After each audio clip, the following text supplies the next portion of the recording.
Idul Fitri akan datang, Ramadan pun akan pergi. Umat Islam bersorak riang, takbir dan tahlil dilantunkan. Siapa yang tidak tahu Idul Fitri, hari yang paling dinanti, hari bersilaturahim.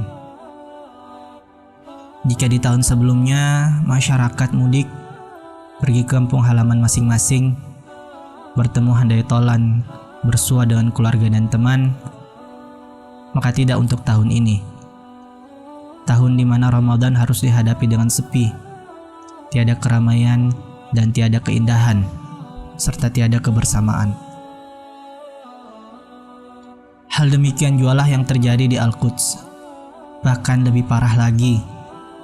Sebab jangankan bergembira, bahkan hidup mereka pun terancam.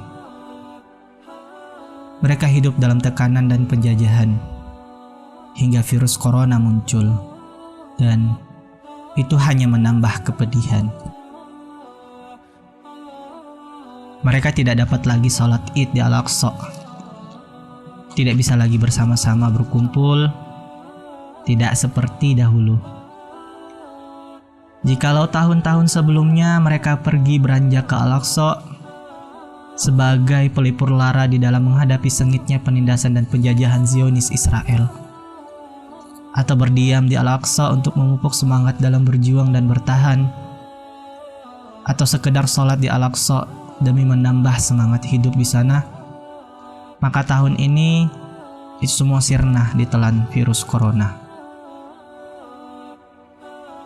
Virus corona muncul dan penjajah Zionis menjadikannya sebagai senjata.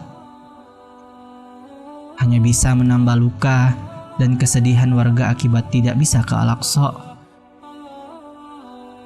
Tidak hanya itu, bahkan Al-Aqsa mereka serbu dan kuasai di perayaan mereka.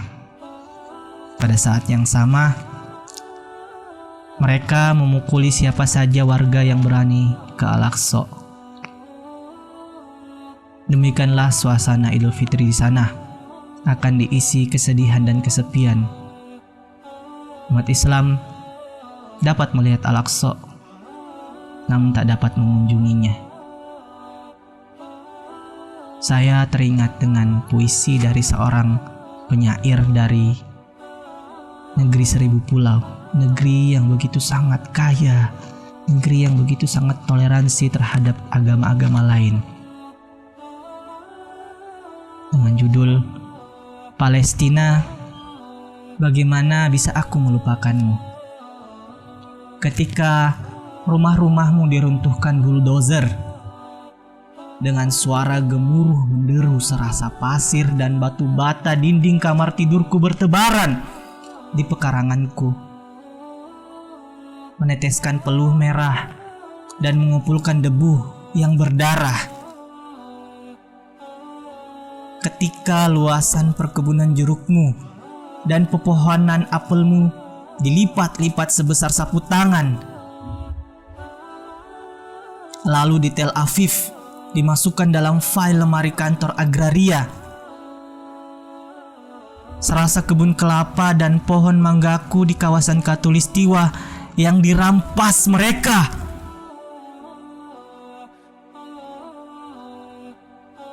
Ketika kiblat pertama mereka gerek dan keroki bagai kelakuan reptilia bawah tanah, dan sepatu-sepatu serdadu menginjaki tumpuan kening kita semua, serasa runtuh lantai papan surau tempat aku waktu kecil belajar tajwid Al-Quran 40 tahun silam. Di bawahnya ada kolam ikan yang air gunungnya bening kebiru-biruan, kini ditetesi air mataku. Palestina, bagaimana bisa aku melupakanmu? Ketika anak-anak kecil di Gaza belasan tahun bilangan umur mereka menjawab laras baja dengan timpukan batu cuma, lalu dipatahi pergelangan tangan dan lengannya. Siapakah yang tak menjerit serasa anak-anak kami Indonesia jua yang dizalimi mereka? Tapi saksikan tulang muda mereka yang patah akan bertaut dan mengulurkan rantai amat panjangnya, pembelit leher lawan mereka, penyeret tubuh si zalim ke neraka, An-Nar. Ketika kusimak puisi-puisi fatwa Tukan, Samir Al-Qasim, Harun Hashim Rasid, Jabra Ibrahim Jabra, Nizar Qabbani, dan seterusnya yang dibacakan di Pusat Kesenian Jakarta, jantung kami semua berdegup 2 kali lebih gencar, lalu tersayat oleh sembilu bambu deritamu. Darah kami pun memancar ke atas lalu meneteskan gurakan kaligrafi Allahu Akbar dan bebaskan Palestina.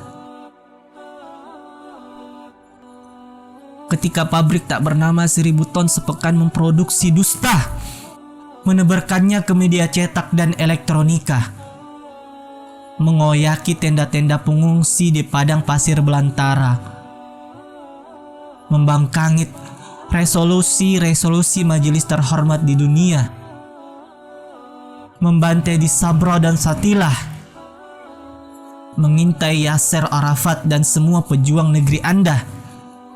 Aku pun berseru pada khatib dan imam sholat Jumat sedunia, doakan kolektif dengan kuat seluruh dan setiap pejuang yang menapaki jalannya, yang ditembaki dan kini dalam penjara, lalu dengan kuku kita baca la quwata illa billah. Palestina, bagaimana bisa aku melupakanmu?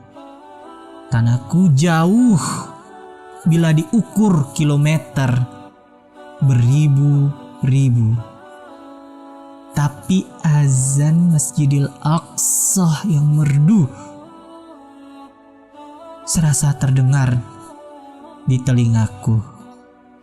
Puisi karya Taufik Ismail. Mereka tidak bisa lagi mengumandangkan takbir dari Masjid Al-Aqsa, menyiarkan kemenangan umat Islam seperti kita di Indonesia, menunjukkan rasa syukur kepada mereka dan meramaikan Al-Aqsa dengan zikir dan ibadah. Oh Palestina, sampai kapankah ini berlangsung? Apakah ini akan berakhir? Apakah semuanya akan berakhir dengan indah? Apakah mungkin ini akan berlalu? Biarlah waktu yang menjawabnya.